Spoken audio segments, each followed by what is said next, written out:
Hello and welcome back to our channel. So today in this video we are discussing about how to delete transaction history in CashApp.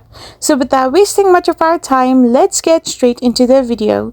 So most of us are confused at whether we can delete our transaction history in CashApp or not.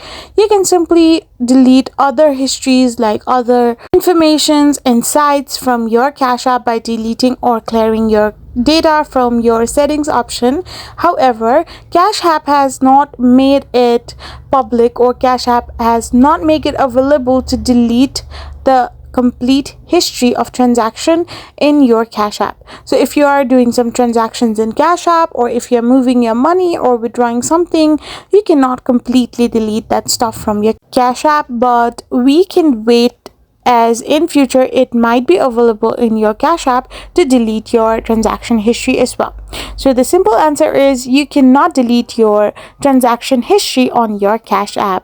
I hope you found this video helpful, so don't forget to hit that subscribe button and do give us a thumbs up. We will be back again with more informative videos. Thank you for watching.